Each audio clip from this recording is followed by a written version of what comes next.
Anuma wayyaanee kana nan dinqisiifadha. Maali sammuu du'aan kun? Maali sammuu adoodaan kun?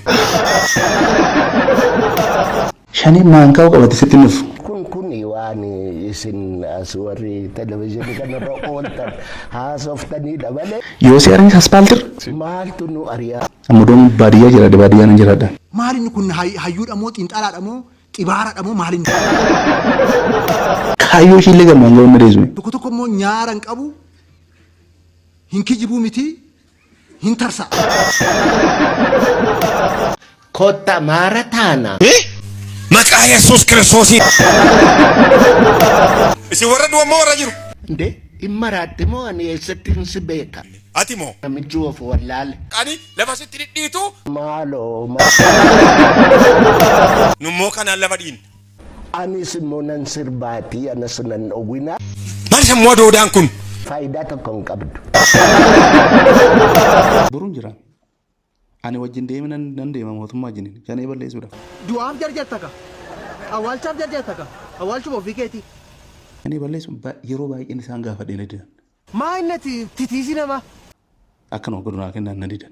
lubbuu keen balleessan akka namaatti illee sin ajjeesumasi akka mixiittan lakkasitti walitti si ajjeesasi nama miti kana qabaan guuttuu qabaa nama dhowwatti moo maal jedhe Oromoon? Kasongo yeye Mombali nanga Kasongo mbona wewo Songa libala Ungo yeye Kasongo mbona wewo Nan deema mootummaa wajjin shanee balleessuudhaaf. Shanee balleessuudhaaf buruubatti hin jiru. Kana keessa rafi du'iiti. Daftaraan dubbiftu ati nama hin taatu. Barreessuu afaan Oromoo kana sirriitti dubbiftu. Ana nagarrame eessaa baate sun immoo hin jiraan bicheen. Cobii bakki jedhamu jira jalloo keessa. Maa innati titiisi namaa Tokkoof tuqaa 8 irra hin jiramu.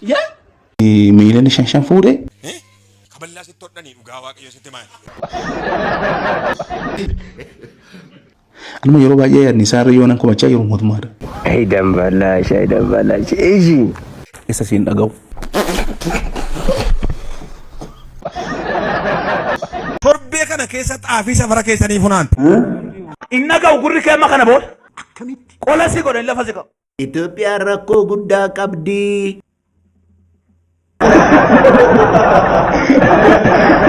Nama hojii hojjetu biratti dogoggora kumaatama argita. Eewu takka siin jedhe. Amma miidiyaa irraa. Maal birkiidha?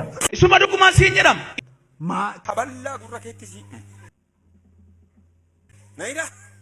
Hii biddeen. Gaara duubaa iyyaa sagaleen keechanii. Aboo eenyu siin jedhan? Baacaa sila shii jedhu. Akkasimoo sin beekne. Si beekna ol beekna. Ati na beekuu dandeessa garuu. Sanyii teenyan beektu. Mee na barsiisi sanyii kee. Sanyiin keessa sanyii akkamiiti? Ijumaa si laallan fincaantu si mudda. Miidiyaa irratti of babbareessitee diddibattee dhidhiqattee baatee. Maal ati akka kiyyatti fataa zanaan jettu? Gaafa miidiyaa kanarra baatu garuu qulqulluu of gootee. Maarree ani qulqulluma. Yaa bowaruu yaa bowaruu yaa bowaruu.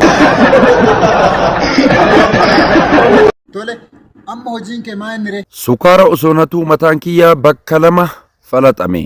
Akkasimoo har'an naga'an. Maadoo.